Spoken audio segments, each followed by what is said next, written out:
सावित्रीबाई फुले की बेटियां जिंदाबाद, सावित्रीबाई फुले की बेटियां जिंदाबाद, बाबा साहब अम्बेडकर की बेटियां जिंदाबाद। तो क्या बाबा साहब ने 1950 में जो हमको अधिकार दिया, सबसे बड़ा अधिकार दिया, राजनीतिक अधिकार, वो अधिकार क्या था? वोट का अधिकार। 2009 में उन्होंने अपने मैनिफेस्टो में 78 बार संविधान का जिक्र किया था। 2014 में उन्होंने 6 बार संविधान का जिक्र किया। 2019 में उन्होंने 8 बार संविधान का जिक्र किया और 2024 में उन्होंने 3 बार संविधान का जिक्र किया है। हमें मालूम है कि आपकी नजरें संविधान पर है। हमें मालूम है कि आप हमारे संविधान को बदलना चाहते हो। हमें मालूम है कि आप मनुष्यता की अवधारणा को खत्म करना चाहते हो। हमें मालूम है कि आप संविधान के मुकाबले मनुस्मृति नाम की एक किताब खड़ी करना चाहते हैं। लेकिन हम नहीं भूलेंगे कि जिस मनुस्मृति को जलाकर हमारे बाबा साहब ने हमको संविधान दिया, उस संविधान की आत्मा को न कमजोर करने देंगे, न उसे कम पढ़ने देंगे, उसको बढ़ाएंगे, उसको आसमान तक ऊंचा ले जाएंगे। आपने क्या कहा? आपने ये कहा कि तुम्हारा काम पढ़ना नहीं है, तुम्हारा काम फटे जूते सिलना है। तुम्हारा काम पढ़ना नहीं है, तुम्हारा काम जूठे बर्तन धुलना है। तुम्हारा काम पढ़ना नहीं है, बराबरी की कुर्सी पर बैठना नहीं है। तुम्हारा काम हजामत बनाना है। कि जिस दिन लोग शिक्षित हो जाएंगे, उस दिन आपकी हाँ में हाँ मिलाना बंद कर देंगे, आपके शोषण के खिलाफ उठ खड़े होंगे। और जिस रोज इस देश का 85% आबादी 15% के शोषण के खिलाफ खड़ी हो जाएगी, इस देश की सूरत बदल जाएगी और केवल उसी दिन बाबा साहब के सपनों का हिंदुस्तान बनेगा, बाबा साहब के सपनों का भारत बनेगा। वोट चुनने का अधिकार मिल जाएगा, उनको तलाक लेने का अधिकार मिल जाएगा, तो कयामत आ जाएगी, ये समाज टूट जाएगा। लेकिन बाबा साहब ने हमको बताया था उसी दिन कि समाज औरतों के बराबर होने से नहीं टूटेगा, समाज इस बात से टूटेगा कि औरतों को तुम हक नहीं दोगे, अपने बराबर की कुर्सी पर बैठकर बात नहीं करने दोगे। और इसलिए जहां से मैं बात शुरू करना चाहता हूं कि चलिए एक नारा लगाते हैं उन तमाम औरतों के सम्मान में जो यहां आई हैं, जहां तक हमारी आवाज पहुंच रही है, जिन तक हमारी आवाज पहुंचेगी और जिन तक बाबा साहब संविधान की आवाज पहुंचाना चाहते थे और जो बनाना चाहते थे भारत सबके लिए, बराबरी का भारत, तो मैं बोलूंगा सावित्रीबाई फुले की बेटियां जिंदाबाद, तो आप कहेंगे जिंदाबाद। सावित्रीबाई फुले की बेटियां जिंदाबाद, सावित्रीबाई फुले की बेटियां जिंदाबाद, बाबा साहब अम्बेडकर की बेटियां जिंदाबाद। तो हम सवाल करेंगे, हर बात पर सवाल करेंगे, और सबसे ज्यादा सवाल करेंगे किस बात पर?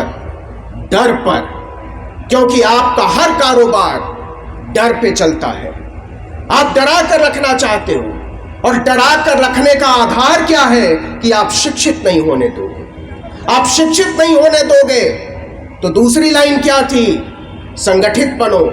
बाबा साहब जानते थे कि शिक्षा से रोक तो गरीब लोगों को, रोक तो दलितों को, रोक तो पिछड़ों को, रोक तो बहुजनों को, ये संगठित होने की मांग नहीं करेंगे। और जिस दिन वो संगठित नहीं होंगे, उस दिन संघर्ष नहीं कर पाएंगे। और जब संघर्ष नहीं कर पाएंगे तो हम सदियों से जिस तरीके से इनको गुलाम बनाकर रखते आए हैं, उसी तरीके से गुलाम बनाकर रखते रहेंगे। एक किताब भेंट की गई हमें, गुलामगिरी। वो किताब क्या कहती है?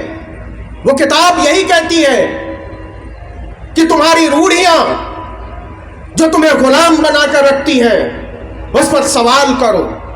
हर उस बात पर सवाल करो जिसने तुम्हें बोलने नहीं दिया, जिसने तुम्हें चलने नहीं दिया, जिसने तुम्हारी परछाई तक को अछूत बना दिया।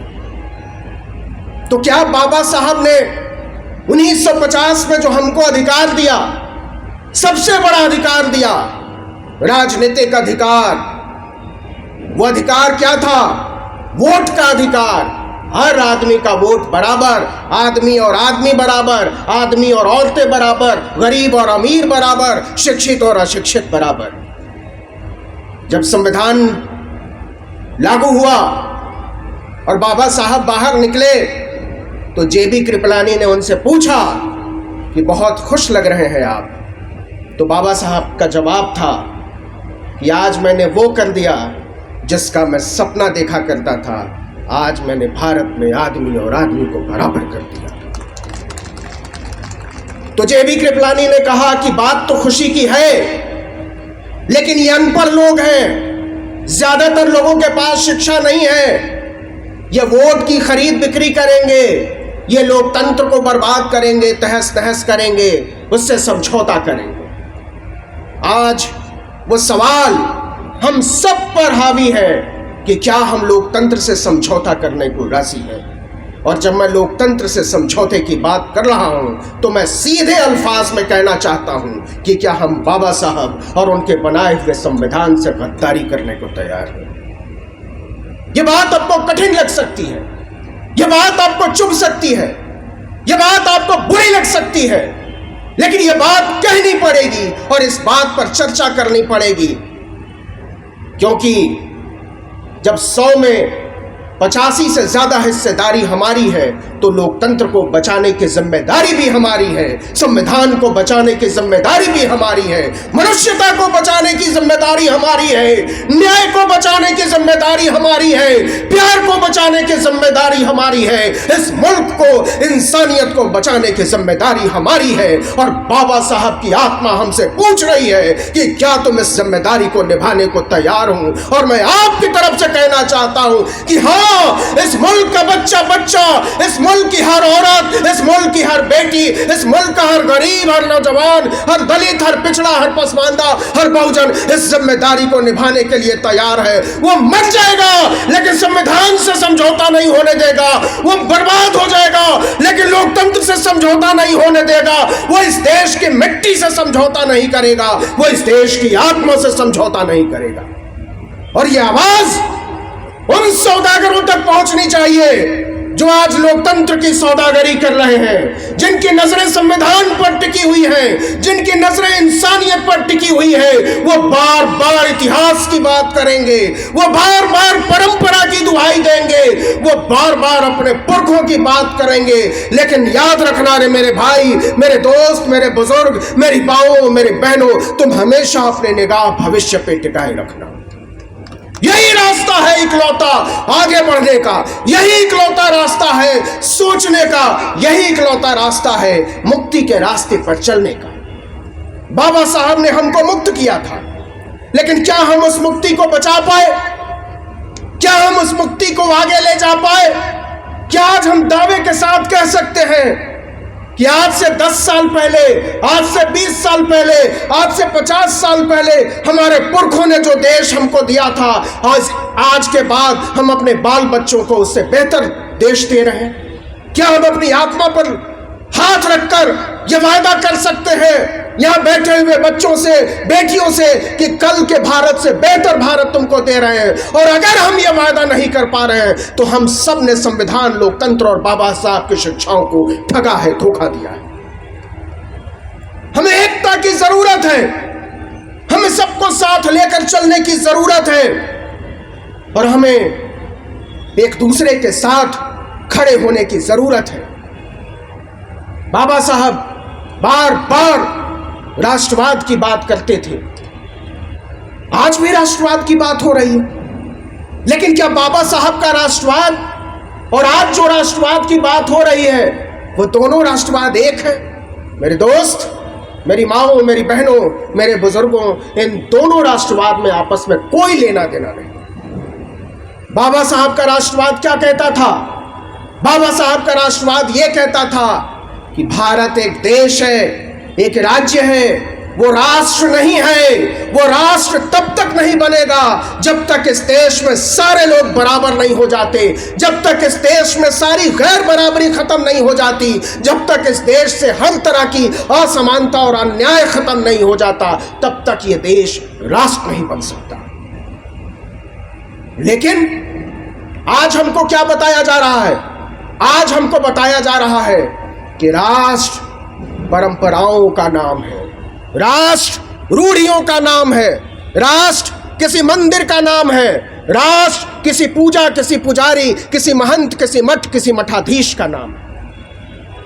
लेकिन हम बाबा साहब के बेटे और बेटियां राष्ट्र की इस अवधारणा को मानने से इनकार करते हैं।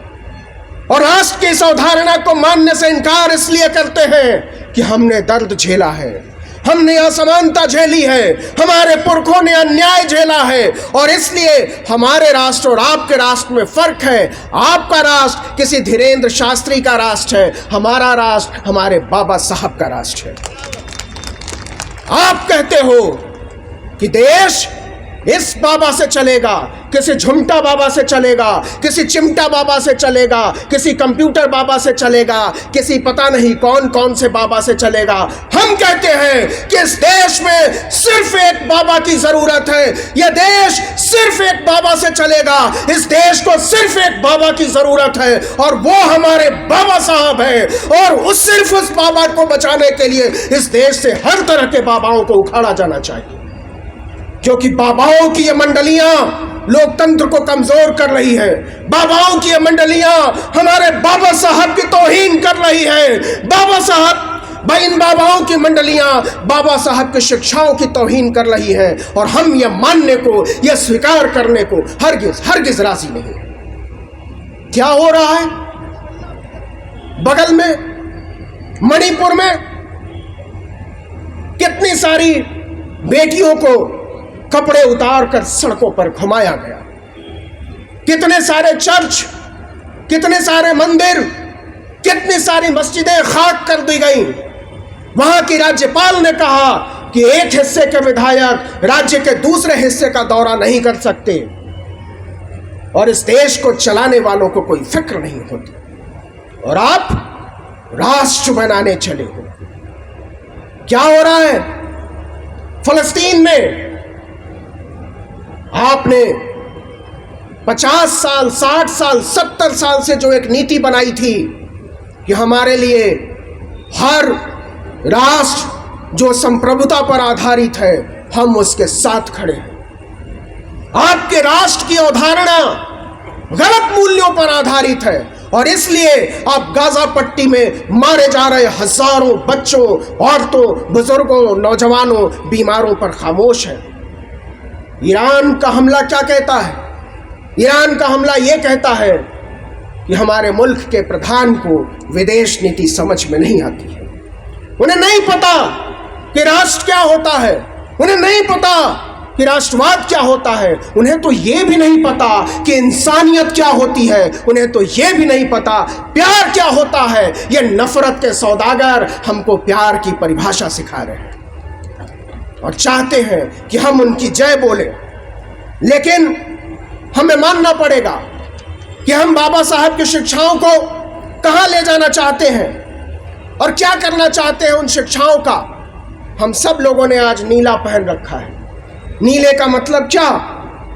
क्या नीला हमारे लिए केवल एक रंग है, जैसे उनके लिए खास रंग केवल रंग है? नीला हमारे लिए कोई कपड़ा नहीं है, नीला हमारे लिए केवल एक रंग नहीं है, नीला हमारी आत्मा है। उसी तरीके से जैसे आसमान नीला है और पानी नीला है, हमारी आत्मा का रंग आसमान और जमीन पानी के रंग से मिलता है। नीला मतलब स्वतंत्रता, नीला मतलब प्यार, नीला मतलब बराबरी, नीला मतलब न्याय, नीला मतलब आजादी। और आज हम सब आजादी का उत्सव मनाने के लिए जमा हुए हैं, यह ऐलान करने के लिए जमा हुए हैं कि इस आजादी पर हम आंच नहीं आने देंगे। ये एक दिन में नहीं मिली है, हमें याद करना पड़ेगा अपने पुरखों को। हमें याद करना पड़ेगा कि बिहार के जहानाबाद में, कुर्था में जब देव प्रसाद को गोली मारी गई और गोली मारने के बाद वहां के दारोगा ने मर जाने के बाद जीप से घसीटकर उनको थाने लाता है, उनके मुंह में पेशाब करता है। ये नफरत किस बात की नफरत थी? यह हिकारत किस बात की हिकारत थी? किन लोगों ने नारा लगाया कि ये आरक्षण कहां से आई, कर्पूरी आके माई भी आई। मतलब ये आरक्षण कहां से आएगा? कर्पूरी की मां पैदा करेगी। हम कहां से चलकर यहां पहुंचे हैं, हमें याद करना पड़ेगा।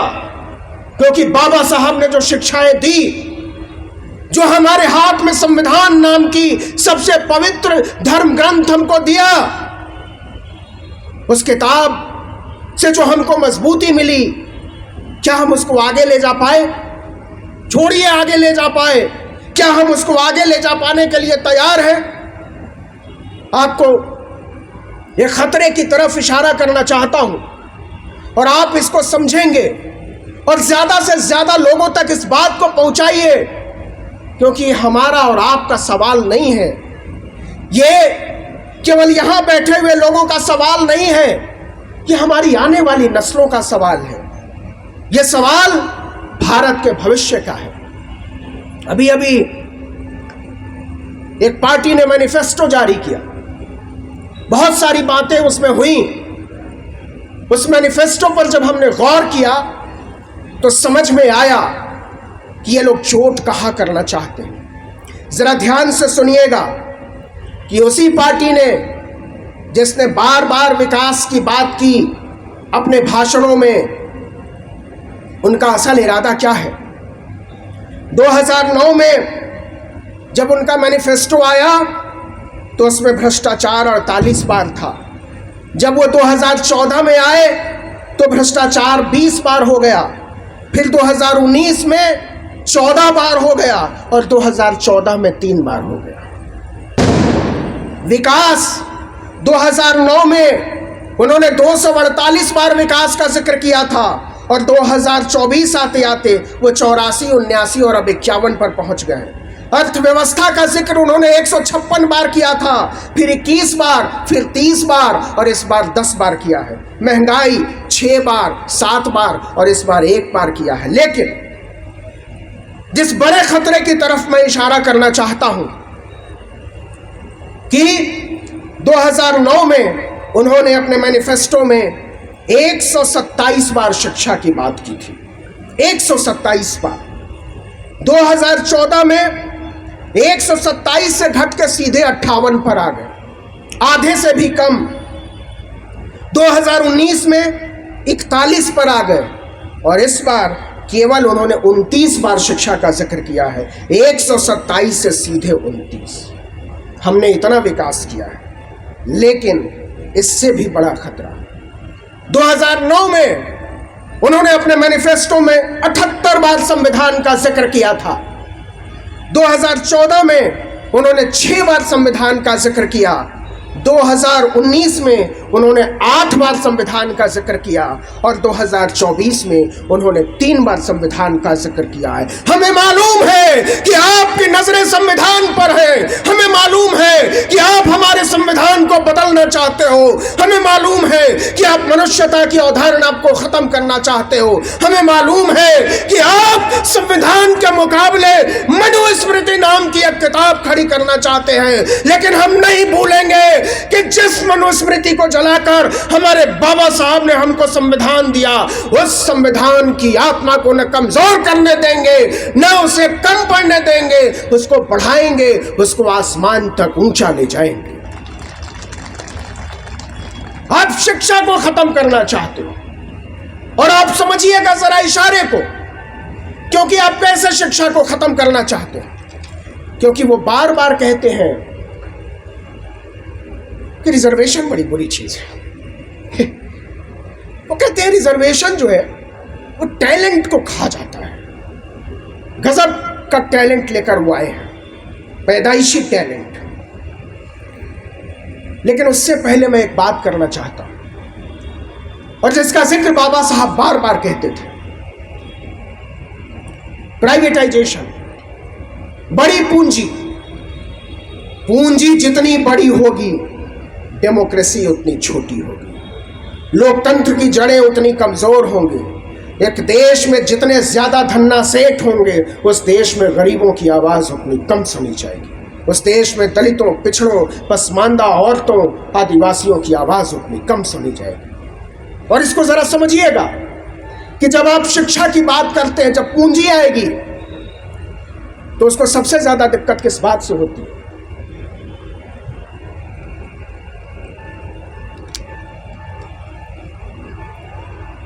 पूंजी को सबसे ज्यादा दिक्कत पता है किससे होती है? चोर उचक्कों, लुटेरों, बदमाशों, हथियारबंद लोगों से नहीं होती है।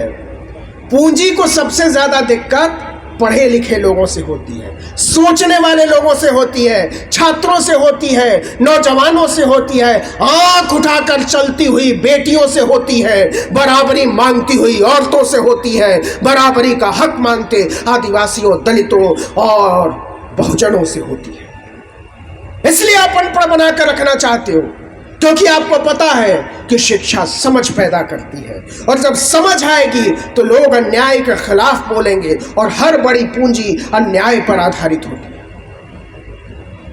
तो आपको पढ़ने से कैसे रोका जाएगा?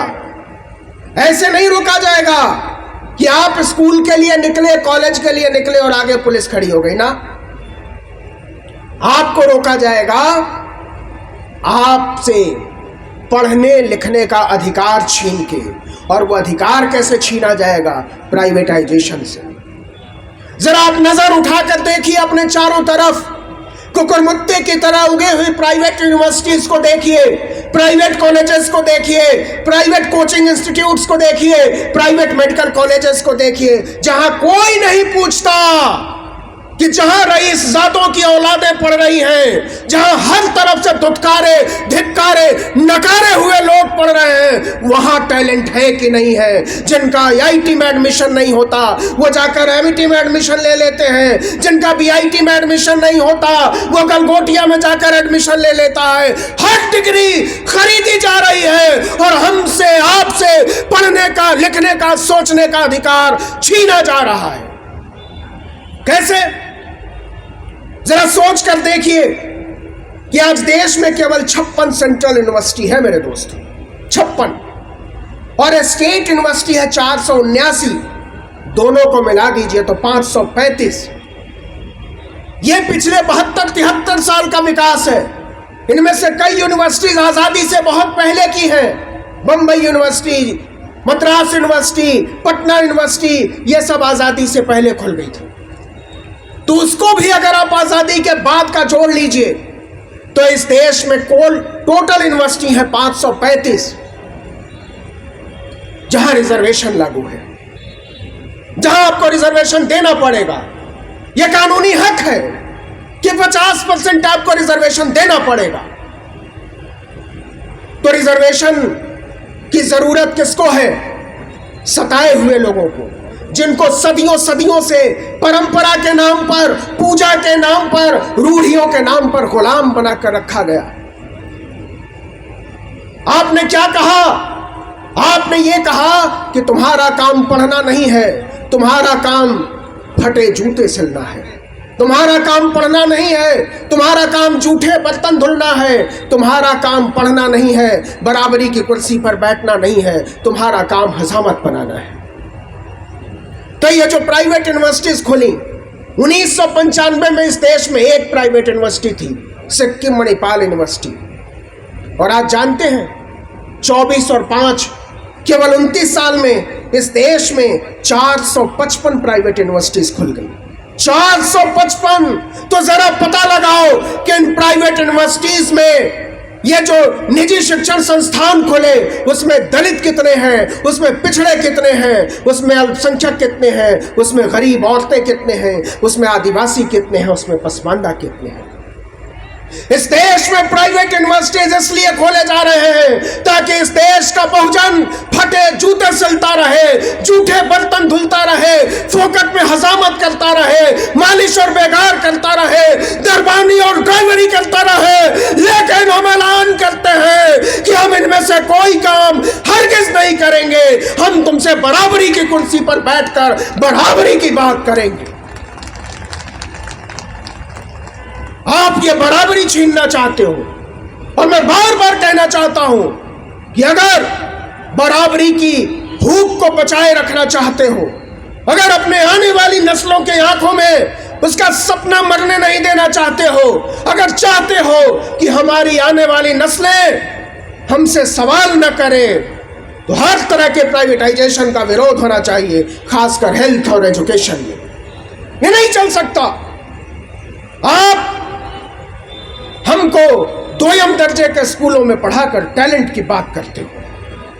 ये एक धोखा है, ये एक फरेब है, और हम इस फरेब को समझते हैं, और इसलिए भी समझते हैं कि हमें पता है कि हमारे पुरखों ने क्या लड़ाइयाँ लड़ी हैं हमको यहाँ तक पहुँचाने के लिए। तो मैं आपसे ये कहना चाहता हूँ कि शिक्षा को बचाओ, अपनी आत्मा को बचाओ, अपनी समझ और चेतना को बचाओ। इसलिए बचाओ कि कल को कोई तानाशाह, कल को कोई सिरफिरा, कल को कोई लुच्चा लफंगा आपके बच्चों के हाथों में लाठी और बल्लम न थमा दे, एक दूसरे की गर्दनें काटने के लिए न खड़ी कर दें, ईश्वर के नाम पर, किसी आराध्य के नाम पर, किसी पूजा के नाम पर, किसी प्रार्थना के नाम पर। हमारे लिए प्रार्थना का मतलब केवल एक है, संविधान की प्रार्थना।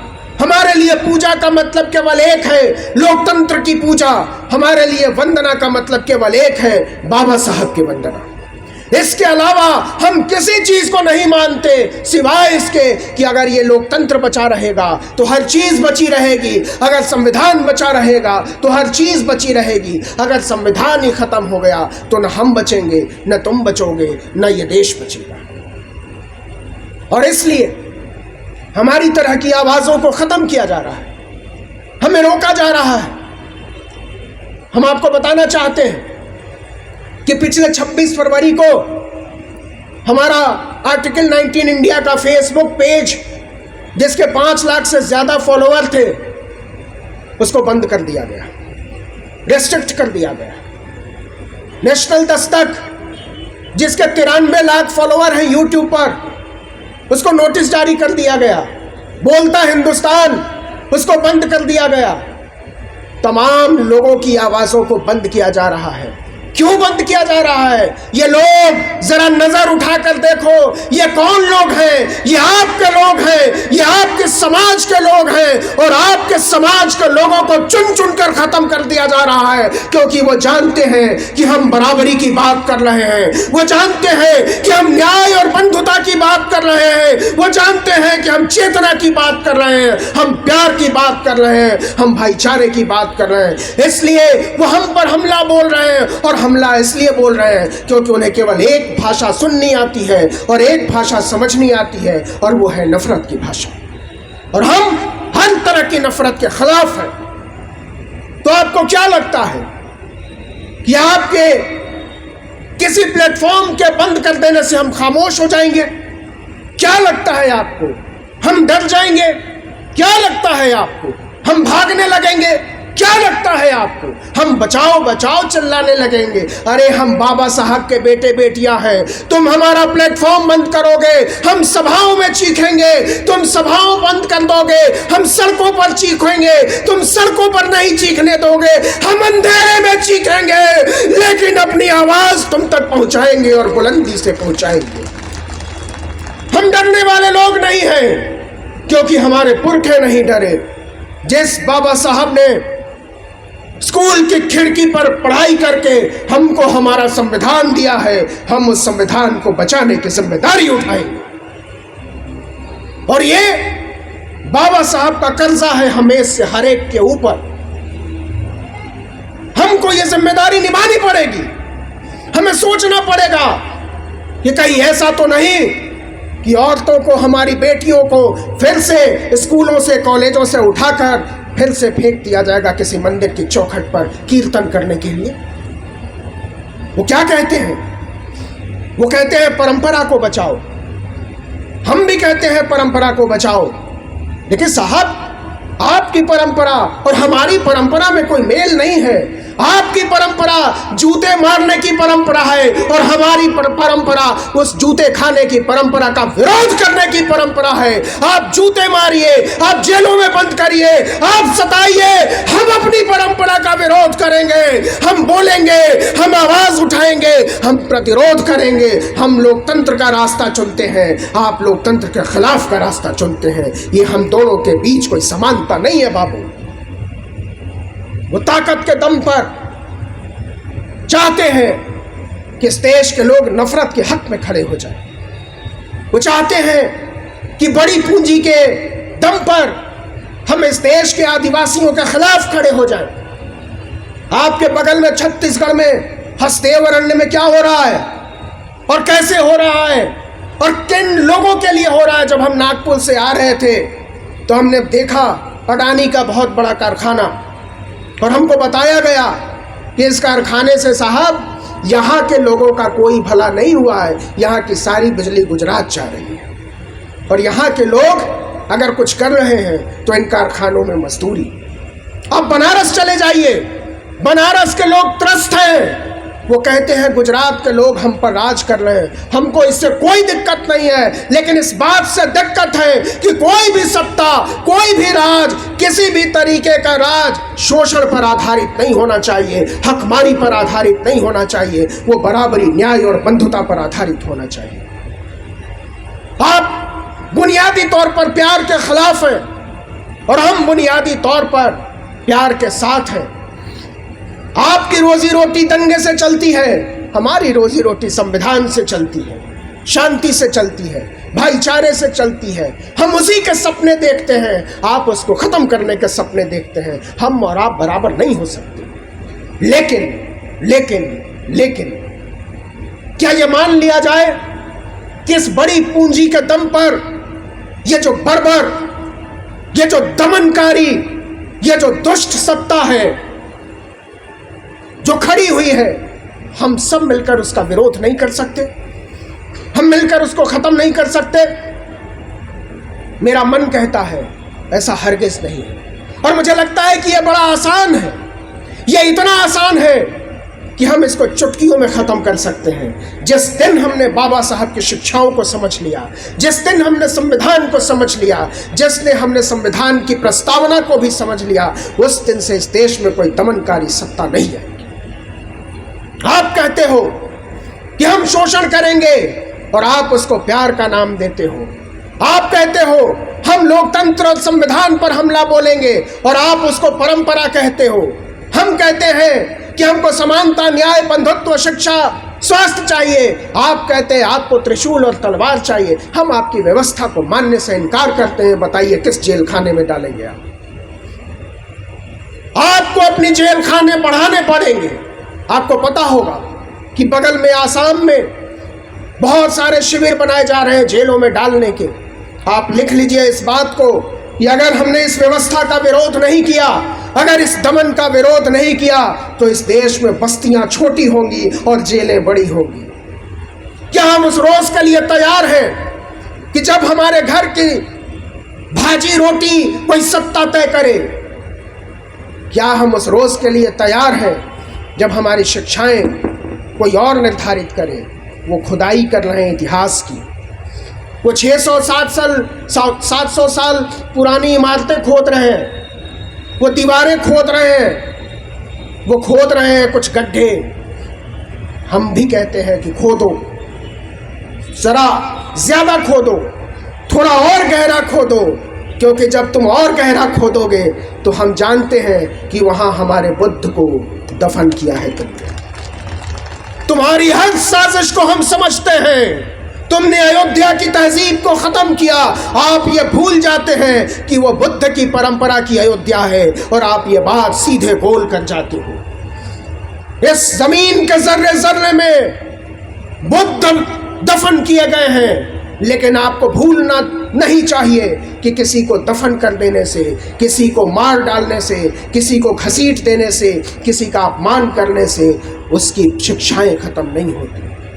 हम बुद्ध के शिष्य, हम बाबा साहब के बेटे और बेटियां, हम कर्पूरी ठाकुर, शहीद जगदेव के बेटे और बेटियां यह ऐलान करना चाहते हैं कि हम अपनी सभ्यता को साफ बचा लेंगे और आपकी नफरत में आग लगा देंगे, क्योंकि आपकी नफरत पर आधारित जो आपने समाज बनाया है वो जीने के लायक नहीं है, वो सांस लेने के लायक नहीं है, उसमें हमारा दम घुटता है। और इसलिए मैं ये कहना चाहता हूं कि जिस तरीके से हमको बनाया जा रहा है और जो खतरा हमारे सामने खड़ा है, मेरे दोस्त, मेरी माओ, मेरी बहनों, मेरे बुजुर्गों, उसको समझना कि जो नाश किया जा चुका है, ऐसा नहीं है कि केवल किसी सत्ता परिवर्तन से विचार परिवर्तन हो जाएगा। हम इसको मानने को राजी नहीं है।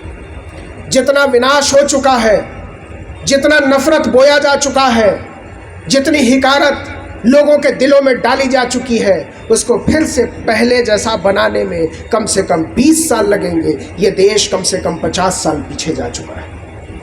तो बाबा साहब ने हमको क्या सिखाया था?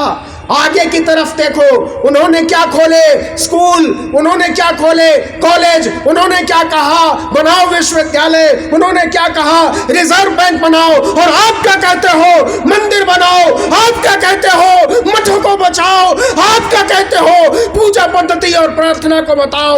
हम सिर्फ कहना चाहते हैं, हम सिर्फ और सिर्फ अपनी शिक्षा को बचाएंगे, हम सिर्फ और सिर्फ अपने संविधान को बचाएंगे, हम सिर्फ और सिर्फ इस लोकतंत्र को बचाएंगे, बाकी सारी चीजें अपने आप बच जाएंगी। अंत में मैं केवल इतना कहना चाहता हूं कि हम एक दुखद दौर से गुजर रहे हैं, हम एक दारुण दौर से गुजर रहे हैं, हम मुश्किल वक्त में हैं, और मुश्किल वक्त में इसलिए हैं कि हम बाबा साहब को भूल गए। बाबा साहब ने हमको जिन बातों से आगाह किया था, हम उसको भूल गए। उन्होंने अपनी आखिरी सभा में कहा था कि बड़ी मुश्किल से मैं इस लड़ाई को खींचकर यहां तक ला पाया हूं। अगर तुम इसको आगे न ले जा पाओ तो यहीं छोड़ देना, इसको पीछे मत ले जाना। हमारा समाज इसको बर्दाश्त नहीं कर पाएगा। अपनी आत्मा पर हाथ रखकर पूछो मेरे दोस्त, मेरे बुजुर्गों, मेरी माओ, मेरी बहनों, कहीं ऐसा तो नहीं हम उस लड़ाई को पीछे ले जा रहे हैं? कहीं ऐसा तो नहीं कि हम छोटे छोटे लाभों के चक्कर में हम अपने समाज, अपने देश को बहुत पीछे ले जा चुके हैं? जब हम बैठे थे हमें बताया गया और मुझे बड़ी खुशी हुई, और इसके लिए मैं आयोजकों को अलग से बधाई देना चाहता हूं। वो चिंताएं बाबा साहब की चिंताएं थी। उन्होंने कहा कि ये जो कार्यक्रम हो रहा है इसमें सारा पैसा आप जैसे लोगों ने दिया है। इसमें किसी भी धन्ना सेठ से पैसा नहीं लिया गया, किसी भी पूंजीपति से नहीं पैसा लिया गया, किसी भी बड़े आदमी से पैसा नहीं लिया गया। और मंच पर बैठे हुए जितने लोग हैं, आप केवल हमको सुनने के लिए आपने इतना पैसा जमा किया है। हम कृतज्ञ हैं कि आपने इस बात को समझा कि बड़ी पूंजी के खतरे भी बड़े होंगे, बड़ी पूंजी से पैदा हुई मुश्किलें भी बड़ी होंगी, क्योंकि कुल्हाड़ी की मूठ को भी यही लगता है कि इस कुल्हाड़ी में मेरी भी ताकत शामिल है, लेकिन वो कुल्हाड़ी आखिर में जाकर पेड़ को काट देती है। कहीं ऐसा तो नहीं कि हम जिस डाल पर बैठे हैं उसी को काटते जा रहे हैं? कहीं ऐसा तो नहीं कि हम अपने बुजुर्गों को भूलते जा रहे हैं? कहीं ऐसा तो नहीं कि हम संविधान को पढ़ना छोड़कर हम आरती अनुष्ठान और आचमन में लग गए हैं? कहीं ऐसा तो नहीं कि हम शिक्षा की मांग करना छोड़कर हम पूजा का अधिकार मांगना शुरू कर चुके हैं? ये बात मैं पूरी जिम्मेदारी से इसलिए कह रहा हूँ, और आप में से कई लोगों को बहुत बुरा लगेगा, हो सकता है कि आप में से कुछ लोग इसे अपना अपमान माने, लेकिन मैं माफ़ी के साथ कहना चाहता हूँ कि हमारे बीच के कुछ लोग हैं और वो अपने आप को बहुजन वैचारिकी से जुड़ा हुआ बताते हैं, लेकिन वो बाबा साहब के नाम पर दरअसल बाबा साहब की शिक्षाओं में तेजाब डालने का काम कर रहे हैं। वो ज्यादा खतरनाक है उन लोगों से जिन्होंने सदियों से हमारा शोषण किया। वो हमारे बीच बैठते हैं, हमारी जैसी बातें करते हैं, हमारे साथ घुलते मिलते हैं, हमारे साथ उठते बैठते हैं, हमारी परंपराओं में हिस्सा लेते हैं, और हमें हमारे बोझ से काट देना चाहते हैं, क्योंकि वो छोटे फायदे के हिमायती हैं। किसी को राज्यसभा जाना है, किसी को लोकसभा जाना है, किसी को विधान परिषद जाना है, लेकिन मेरे भाई, मेरी माओ, मेरे दोस्तों, मेरी बहनों, मेरे बुजुर्गों, हमारे बच्चों को स्कूल जाना है। आप हमारे बच्चों को स्कूल जाने की गारंटी दो, आप हमारे बच्चों को यूनिवर्सिटी जाने की गारंटी दो, आप हमारे बच्चों को उनके मन मुताबिक शिक्षा की गारंटी दो। बाकी हर चीज की गारंटी हम आपको दे देंगे। ये कितना सस्ता सौदा है कि हम हर चीज शिक्षा के बदले में आपको देने को तैयार हैं, लेकिन उनको अगर डर लगता है तो केवल और केवल शिक्षा से डर लगता है। इस देश की जेलों में जो लोग डाले गए हैं वो कौन लोग हैं? वो विश्वविद्यालयों में पढ़ाने वाले लोग हैं। हमारे प्रोफेसर आनंद तेलतुंबड़े कौन है? कौन है प्रोफेसर हनी बाबू? कौन है गौतम नौलखा? आप इसलिए जेलों में डालना चाहते हो क्योंकि आपको पता है कि जिस दिन लोग शिक्षित हो जाएंगे उस दिन आपकी हाँ में हाँ मिलाना बंद कर देंगे, आपके शोषण के खिलाफ उठ खड़े होंगे। और जिस रोज इस देश का 85% आबादी 15% के शोषण के खिलाफ खड़ी हो जाएगी, इस देश की सूरत बदल जाएगी और केवल उसी दिन बाबा साहब के सपनों का हिंदुस्तान बनेगा, बाबा साहब के सपनों का भारत बनेगा। हम बाबा साहब के सपनों का भारत बनाना चाहते हैं, वो मनुस्मृति का भारत बनाना चाहते हैं, हम शोषण मुक्त भारत बनाना चाहते हैं। और भारत क्यों, हम पूरी दुनिया बनाना चाहते हैं। उसी तरह आज दुनिया में हमको केवल 2 लोगों की वजह से जाना जाता है, बाबा साहब की वजह से और बुद्ध की वजह से। क्यों? क्योंकि इन्होंने बराबरी की बात की, क्योंकि इन्होंने शोषण के विरुद्ध बात की, क्योंकि इन्होंने शिक्षा की बात कर, क्योंकि इन्होंने मध्य मार्ग की बात की, क्योंकि इन्होंने चेतना की बात की, क्योंकि इन्होंने वेदना की बात की, क्योंकि इन्होंने संवेदना की बात की। और आप हमसे संवेदना छीनकर, हमारे सुख दुख में खड़े होने का अधिकार छीनकर, एक दूसरे के खिलाफ खड़ा करके एक देश बनाने का सपना देख रहे हो और आप उसको राष्ट्र कहते हो। हम उस राष्ट्र के खिलाफ हैं और बहुत साफ गोई से खिलाफ हैं।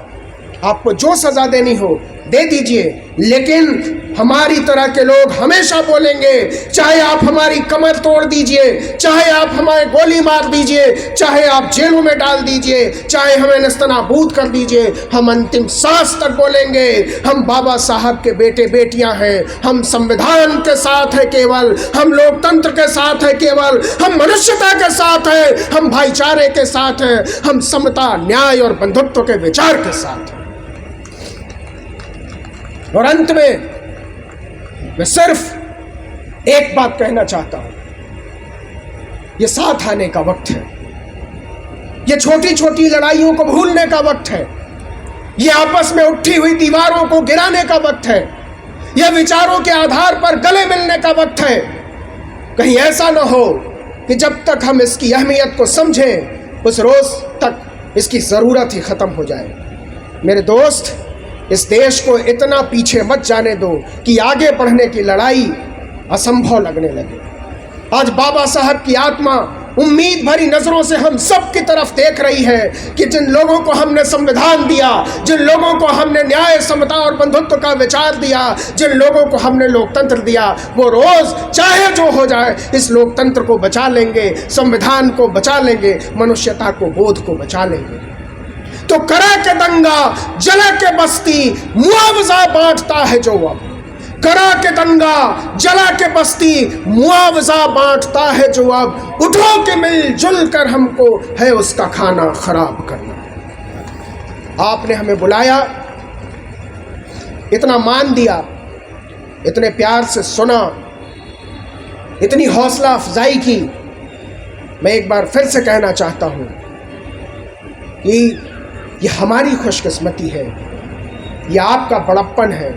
मैं सिर झुकाकर आपको नमन करता हूँ, खासकर उन महिलाओं को जो बहुत मुश्किलों को झेलकर यहाँ इस सभा में बैठी हुई है। मुझे यकीन है, और एक बात जो मैं जोड़ना चाहता हूँ और मैं हमेशा कहता हूँ कि इस दुनिया में जितनी भी खराब चीज़ें हैं, जितनी भी खराब चीज़ें हैं, चाहे दुश्मनी हो, युद्ध हो, नफरत हो, खराब हवा हो, गालियां हो, उसके लिए केवल और केवल पुरुष जिम्मेदार है। और जितनी भी खूबसूरत चीज़ें बची हुई हैं, चाहे प्यार हो, चाहे साफ पानी हो, चाहे साफ हवा हो, फूल हो, खुशबू हो, भाईचारा हो, वो सिर्फ और सिर्फ औरतों की वजह से बची हुई। हम इन औरतों के प्रति हमेशा कृतज्ञ महसूस करें। हम उन्हें अपने बराबर नहीं, हम अपने आप से ऊंचा माने, तब जाकर हम बाबा साहब के विचारों का भारत, बाबा साहब के विचारों की दुनिया बना पाएंगे। आपका बहुत बहुत शुक्रिया। जय भीम, जय लोकतंत्र, जय संविधान। नेशनल चौपाल लगातार मनुवादी ताकतों के खिलाफ काम कर रहा है और काम करते रहेगा। बहुजन समाज से जुड़े और उसके आंदोलन से जुड़े हर खबरों को आप तक पहुंचाते रहेगा। लेकिन हमारे साधन संसाधन की कमी के कारण हम इस लड़ाई में कमज़ोर हो रहे हैं। आप तमाम साथियों से हम अनुरोध करते हैं कि नेशनल चौपाल को बचाइए, हमें आर्थिक सहयोग करें और हमें मजबूती प्रदान करें। जय भीम, जय भारत।